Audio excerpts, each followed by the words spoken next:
Hey everyone, I'm here to share another project on the Tacoma, and this one's pretty cool for me because there's a lot of firsts in terms of adding to my skill set and learning new things. What I basically had was this dilemma of this area right here I usually dedicate to my camping stove, and anytime I need to get something out of the fridge to slide that out, kind of came out and used the space, so I had to move everything over. It also blocked access to the inside of the camper and make things overall a little bit more difficult.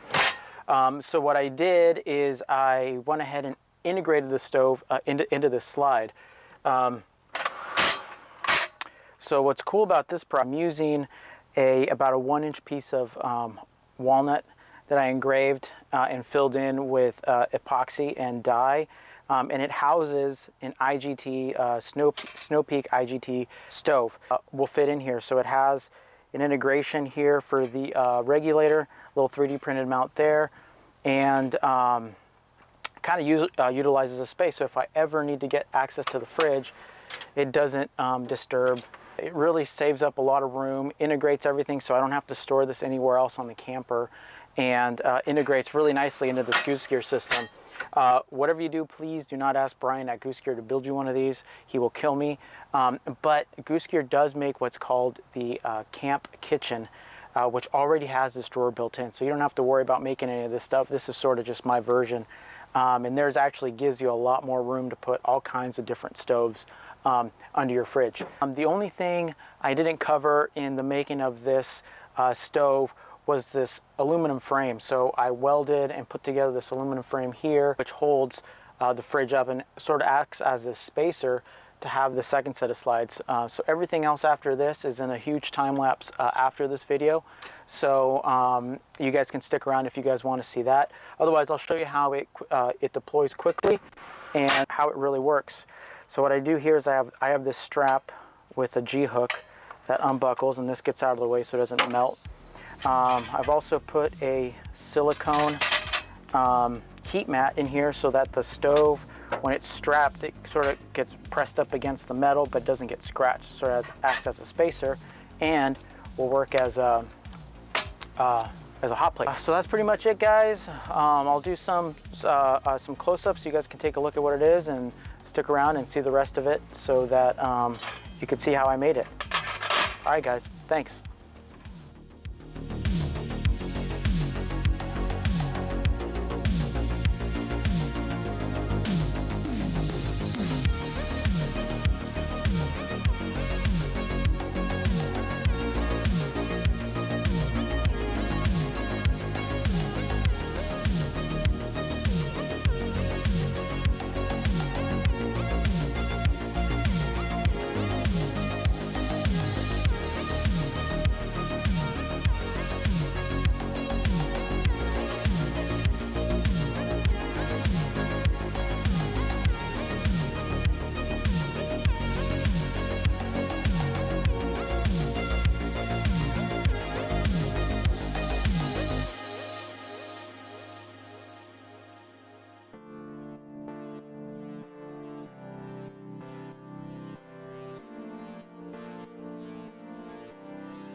All right, so we're almost close to getting this thing finished. I just made all the cutouts, which was super nerve-wracking for after all the work that's been put in, all the sanding. So what's cool is this, I'm gonna have a little topo cutout. I can use this as a cutting board or something. But so these are the straps for the webbing. There's gonna be the recess in there for the stove.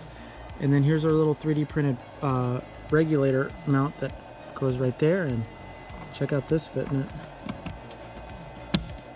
Fits right in there. Perfect.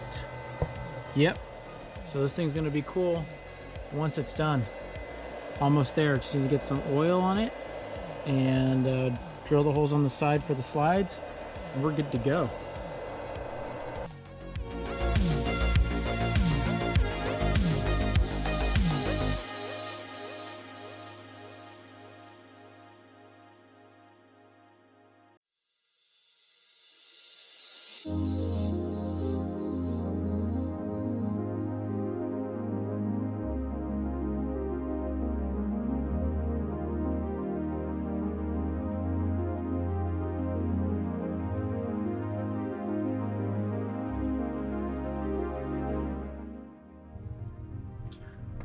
All right, so now I got to put in these threaded inserts so I can thread in a bolt into the wood. These are stainless. This is actually take two. The first that I tried to put these in didn't turn out so well since the insert wasn't good. So these went in a little crooked. So I got a new insert tool. And I'm also going to try this. So I'm going to put all of them in, and hopefully the slides fit. Yeah, okay. All right, we'll get going.